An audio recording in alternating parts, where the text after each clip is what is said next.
Delhi police का action. MLA खरीद फरोख्त मामले में नोटिस थमाने आतिशी के घर पहुंची क्राइम ब्रांच की टीम। आतिशी को अभी तक नहीं दिया गया है नोटिस।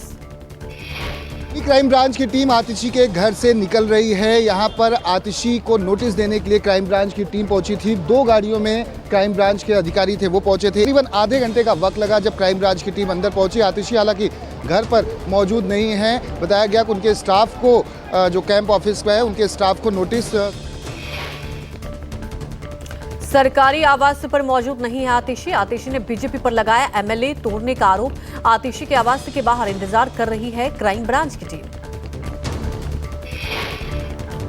आतिशी को जल्द नोटिस का जवाब देना होगा। विधायकों की खरीद फरोख्त के मामले में आतिशी ने बीजेपी पर 25-25 करोड़ में खरीदने का आरोप लगाया था।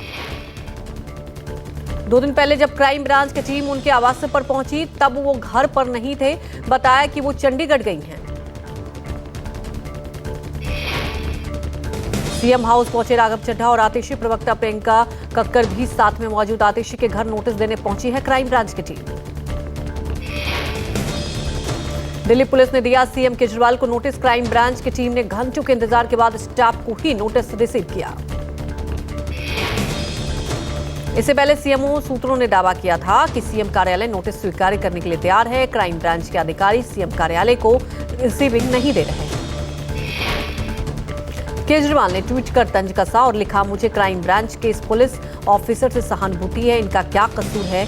इनका काम है दिल्ली में क्राइम रोकना, पर इनसे क्राइम रोकने की बजाय इस किस्म की नौटंकी करवाई जा रही है। वहीं नोटिस विवाद पर केंद्रीय मंत्री अनुराग ठाकुर ने कहा कि आखिरकार दिल्ली पुलिस को केजरीवाल के यहां क्यों जाना पड़ा, इसके सबूत तो उन्हें देने ही चाहिए। दिल्ली बीजेपी अध्यक्ष वीरेंद्र सचदेवा ने केजरीवाल पर बोला हमला। कहा 5 समन केजरीवाल को भेजे जा चुके हैं। संवैधानिक पद पर बैठे होने के बावजूद भी वो इससे बच रहे हैं। सम्मन अरविंद केजरीवाल को जा चुके हैं और संवैधानिक पद पर बैठे होने के बावजूद भी वो उस सम्मन से बच रहे हैं। वीरेंद्र सचदेवा ने कहा जांच एजेंसी अपना काम कर रही है, जवाब तो केजरीवाल को देना होगा। दिल्ली में शराब नीति में भ्रष्टाचार किया गया है। मुश्किल में CM Arvind Kejriwal. Rouse Avenue court पहुंची ईडी। सीएम के खिलाफ शिकायत दर्ज। 7 फरवरी को सुनवाई। ईडी के मुताबिक समन देने पर भी पेश नहीं हो रहे अरविंद केजरीवाल। ईडी धारा 50 के अनुपालन में गैर उपस्थिति के लिए दर्ज किया शिकायत। ईडी ने कहा केजरीवाल को अलग अलग तिथियों पर 5 बार समन जारी कर पूछताछ के लिए बुलाया, लेकिन वो हर बार समन का पालन करने में असमर्थ रहे। पीएम मोदी आज असम को देंगे 11,000 करोड़ के प्रोजेक्ट्स की सौगात। कामाख्या एक्सेस कॉरिडोर का शिलान्यास करेंगे पीएम।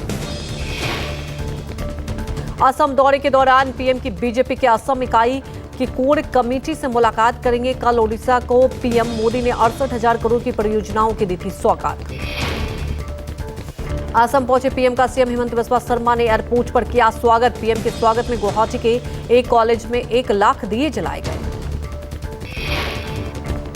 राहुल गांधी की भारत जोड़ो न्याय यात्रा जारी। आज यात्रा का 22वां दिन। आज धनबाद से शुरू हुई यात्रा। भारी संख्या में लोग यात्रा में मौजूद। राहुल गांधी ने कल देवघर में बाबा बैद्यनाथ धाम मंदिर में पूजा अर्चना की। इस दौरान मंदिर परिसर में उनका विरोध भी हुआ। मंदिर परिसर में मौजूद लोगों ने नारेबाजी की। यात्रा के दौरान कल राहुल गांधी ने बीजेपी और मोदी पर बोला हमला। कहा हमने जातिगत जनगणना की मांग उठाई और कहा कि देश को एक्सरे होना चाहिए। वहीं राहुल गांधी ने ट्वीट भी किया कि पीएम कहते हैं देश में सिर्फ 2 जातियां हैं, अमीर और गरीब। जब ना कोई पिछड़ा है, न दलित आदिवासी, तो फिर इतने सालों तक मोदी जी ने खुद को ओबीसी क्यों कहा? वहीं दिल्ली में कांग्रेस अध्यक्ष मल्लिकार्जुन खड़गे ने कहा कि न्याय संकल्प कार्यकर्ता सम्मेलन को संबोधित करते हुए यह लड़ाई देश के लोकतंत्र और संविधान को बचाने की है। राहुल गांधी की यात्रा में शामिल होने पर बोले अखिलेश यादव। कहा बड़े आयोजनों में नहीं मिलता आमंत्रण, हम खुद निमंत्रण कैसे मांगे?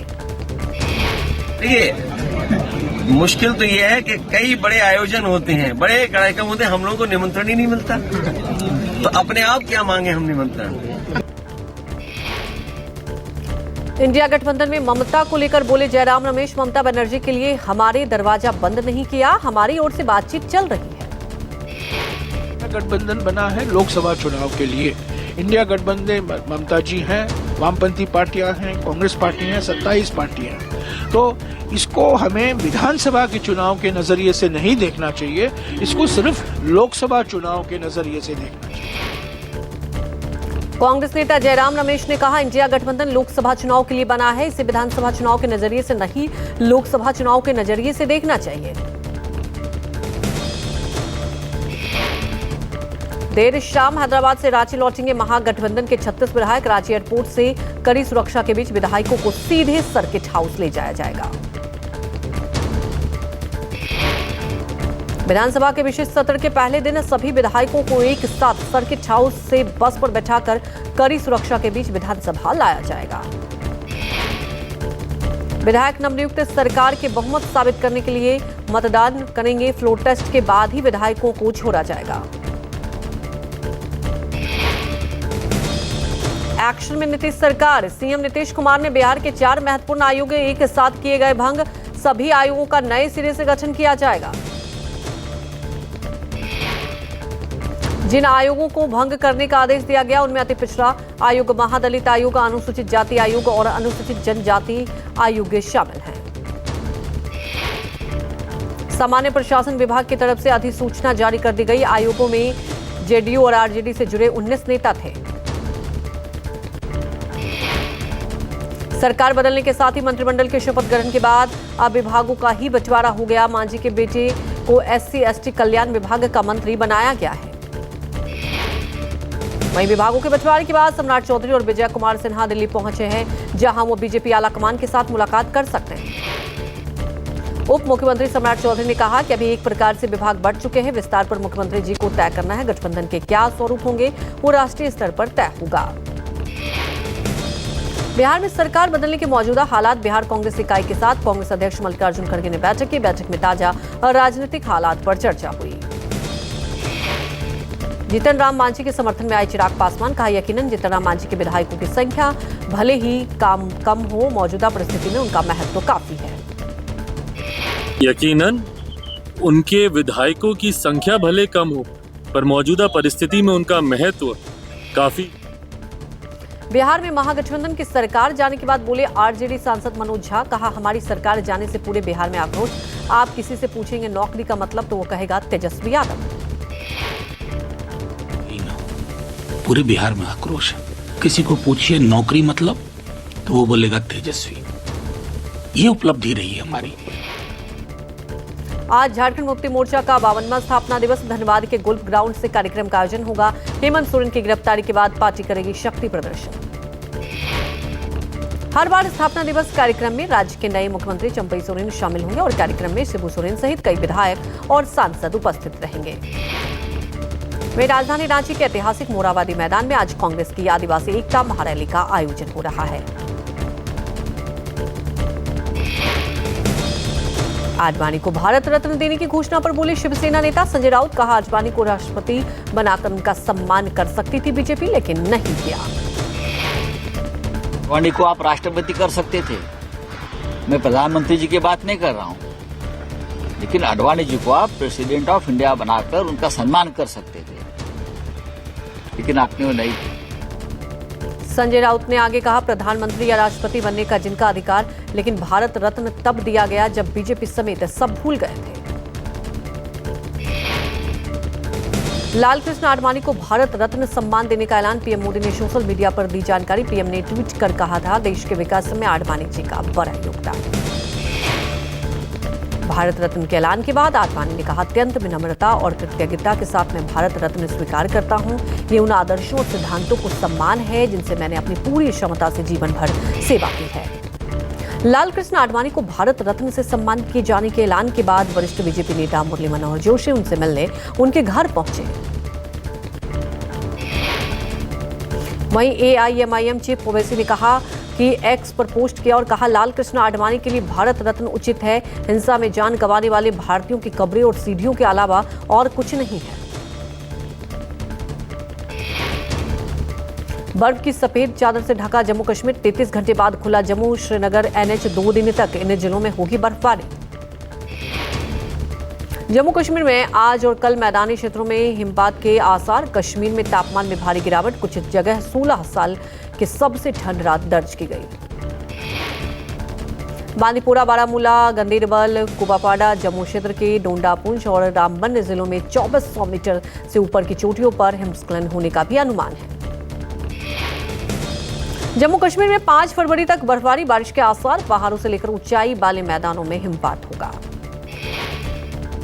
रामबन में दोनों तरफ फंसे वाहनों को जम्मू और घाटी की तरफ निकाला गया। बर्फबारी से बंद है मुगल रोड। देर शाम तक ट्रकों को कश्मीर की तरफ जाने की अनुमति नहीं दी गई। उत्तराखंड के चमोली में ताजा बर्फबारी के साथ शीतलहर जारी। चोपता और औली में जनजीवन प्रभावित, माइनस में पहुंचा तापमान। दिल्ली एनसीआर में बारिश के साथ हुई आज दिन की शुरुआत। सर्द हवाओं ने बढ़ाई ठिठुरन, येलो अलर्ट जारी। हिमाचल प्रदेश के लाहौल स्पीति में बर्फबारी के बीच गोची उत्सव, लोगों ने पारंपरिक परिधानों में नाच गाकर उत्सव को मनाया। विश्व कैंसर दिवस के अवसर पर जवाहरलाल नेहरू स्टेडियम में आयोजित स्तन कैंसर जागरूकता वॉकथॉन में सैकड़ों लोगों ने हिस्सा लिया। जयपुर में मुख्यमंत्री भजनलाल शर्मा ने जयपुर मैराथन को हरी झंडी दिखाई। भारी संख्या में लोगों ने मैराथन में भाग लिया। बिहार के भागलपुर में अजीबोगरीब मामला सामने आया। बीच सड़क पर पुलिस की गाड़ी को हथकड़ी में बंद कैदी धक्का मारते नजर आए। धक्का मारने वाले लोग शराब पीने की वजह से हुए थे गिरफ्तार। बताया जा रहा है कि उत्पाद विभाग की गाड़ी अचानक बंद हो गई, जिसके बाद कैदियों ने ही गाड़ी को धक्का मारकर कोर्ट तक पहुंचाया। अमेरिका में एक और भारतीय मूल के छात्र की मौत। ओहियो में मिला श्रेयस रेड्डी बेनिगरी का और शव। पिछले 10 दिनों में तीसरे भारतीय छात्र की मौत। वाराणसी के ज्ञानव्यापी में तहखाने में पूजा की मिली अनुमति पर बीएचपी ऑफ अमेरिका ने जताई खुशी। कहा, ऐतिहासिक फैसले से हिंदुओं को वो अधिकार मिला है जो 1993 में छीन लिया गया था। इंडियन नेवी ने सोमालिया में समुद्री लुटेरों के कब्जे से ईरानी जहाज को छुड़ाया। नौसेना कमांडो ने एबी ओमारी बोट से 11 ईरानी और 8 पाकिस्तानी बंधकों को छुड़ाया। कनाडा में खालिस्तानी आतंकी हरदीप सिंह निज्जर के एक सहयोगी के घर पर फायरिंग। निज्जर का सहयोगी सिमरनजीत सिंह के घर पर हमलावरों ने तोड़फोड़ की।